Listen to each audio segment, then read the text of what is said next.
Fortunately, another record was broken, but again, these records are always being broken. Unfortunately, it's a sad record that I have to say in a first world country in the modern world that this still exists in our country, and it's unfortunate. 14,429, and that includes 4,000 children that are just lying on the street, homeless, have no home, have no place to call home, have no really hope in a way, and this is the sad reality. Have no really hope of ever having a place to call home, and that's the sad truth. They've just been left abandoned. Why we bring in the world, and it's not being racist so far. It's expressing the truth. When you bring in the world, it's plainly obvious the country can't cope with 800, 900 people, 1,000 people turning up on our doorstep expecting this, expecting that, and expecting, It's just the straight up truth. How can a country cope, and especially with a country that's, as I say, 14,000, nearly 15,000? It's the whole population really of Cavan Town, a whole town in the Republic of Ireland. So that's a huge thing. And then you take on zap all the people on White House and Council waiting that lists. It's absolutely insane the amount of houses you would need, and then all the people turning up from Timbuktu, etc., etc. It's just far too much on a small country with a small population. That's it's too much to cope with basically. But long story short, my main point in this video is Fianna Fáil Fine Gael. There's an election coming up either in November or March. Regardless of what your opinion is, if you're pro Fianna Fáil Fine Gael, whatever, if you're against them like myself, you would have to admit, and I think all the Fianna Fáil, the old people, particularly for Fianna Fáil Fine Gael, have to really look around and face reality that nothing has changed in the last few years. Nothing has changed. Fianna Fáil Fine Gael, nothing has changed. It'd be different if the homeless numbers, take for example, were going down. We're going down dramatically by 3,000 or 4,000. It'd be different if we were talking here, say there was only 5,000 people homeless, which is still an atrocity, national disgrace. But at least it's going in the right direction. But the fact of the matter is, it keeps going up and breaking record after record. And as you know, back in the 50s and 60s, this country had no money whatsoever. It was a very poor country. We're one of the richest countries in the world as we speak now, because we have so many conglomerates taking advantage of a tax haven, etc., etc. We're generally one of the richest countries in the world. And the fact of the matter that we can house the world, and we can't house the only Joe that's living in the country generations, is very telling. But it's not that it's far away the waste, but it's just the truth that our priorities are in a different realm. We're too busy worrying about everything else than we should be worried about our home. The home, there's no old saying, you look after your own house before you worry about your neighbour's house. And it's the truth. You look after yourself, and then you look after others if you can. Of course, that's reality. It's the same as life too. You look after yourself. You look after your own health, and your finances, etc., etc. And then you worry about others. Because at the end of the day, when you, somebody said once to me, when you are not doing well, etc., etc., you can't help others. And it's simple truth. When you're doing not financially well, or if you're doing physically or mentally not well, you can't help others. It's the straight up fact, and it's the truth. And regardless of what you say, it's the truth. If you don't have the money to pay for your bills, you can't help, say, a person come from Timbuktu.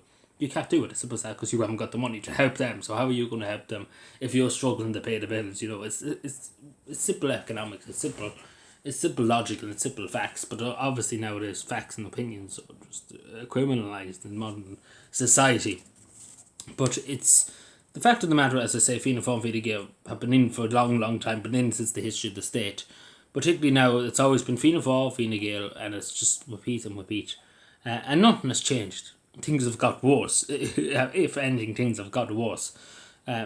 Majority of people my age in their 20s have no hope of ever owning a house. Maybe if they're 90 and 80, maybe finally they can pay off their bank loan to buy a house. But, that's wishful thinking. And not to mention the government fucks you over in every conceivable way. Along the way, basically, to take you away from ownership. But it's all about, and Fine Gael says to the party, home ownership. That's total nonsense. It's misinformation, disinformation. But long story short, we all know what the agenda is really behind this. You own nothing and be happy. And we all know that's as simple as that. There's no other explanation. Fianna Fáil Fine Gael agrees with this. Sinn Féin and the Labour Party, the mainstream political parties, agree with this. That you own nothing and be happy. And that's pretty much what's happening. That young people, the generation of our generation and the next generation, have no hope in hell of even renting a house, let alone buying a house. And it's a sad reality. It's a sad state of affairs that we live in a country, in the first world country. Wouldn't mind if this was a third world backwater country that we had no resources, etc., etc. But it's the fact of the matter we have sold a country down the river many, many times over. We used to have it all, and we threw it all away. We had so many fishing rights, so many resource rights, but we just give it up to the opinion. We didn't even get anything for it, we just kind of handed it over, here you go. Because as Micheál Martin famously said, we don't want it back what's looking at our sovereignty. We couldn't generally have anybody take their sovereign people in a free country. We couldn't do that in the modern world. And that just really tells you all about Fianna Fáil and Fine Gael, that nothing has changed. That's their opinion. They don't agree, they don't like the only Irish Joe owning property. It's basically just communism really in the way too. But it's a sad state of affairs when you particularly see the numbers of people leaving. We'll talk about it eventually. It's very sad. For the last 12 months, 70,000 Irish people have gone and left, and probably never will return. And that's the simple truth. Maybe some will return, not many will. And to be totally honest, I wouldn't blame them. I genuinely wouldn't hold a grudge against them, because it's unlivable for young people. It's generally unlivable because people can't even afford to pay rent, let alone buy a house. And at the end of the week, they have very little for themselves after working a 40, 50 hour, 60 hour week, busting themselves, killing themselves to pay the bills. They've very little left, and I wouldn't blame them, to be totally honest, for leaving.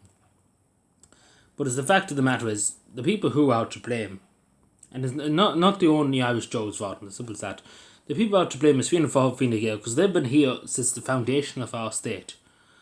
In government, one way or the other, it's always been Fianna Fáil, Fine Gael, Fianna Fáil, Fine Gael, Fianna Fáil, Fine Gael, with some repeat. Just the cycle keeps repeating. It's basically two-party dictatorship. But long story short, nothing has changed since over the last 14, 15 years. Nothing has changed. Things have got worse. The amount of people on council waiting lists, the amount of people waiting for surgery, you name it, homelessness, everything's got worse. Crime is soaring. Immigration is the biggest problem, probably since the foundation of our state. Never before so many people turned up on our shores.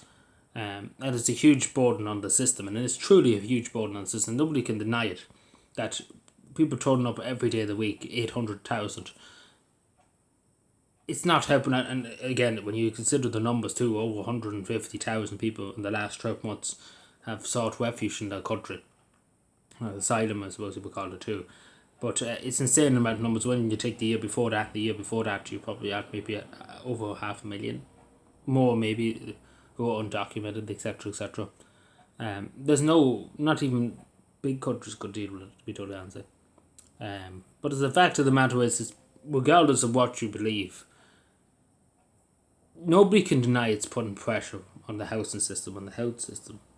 It is, without a doubt, because it's just far too many little resources for the last 20 years been put into these areas, and all of a sudden there's a huge boom in the population. There's no hope of really ever catching up, and that's the simple fact. It's the sad reality. Thank you.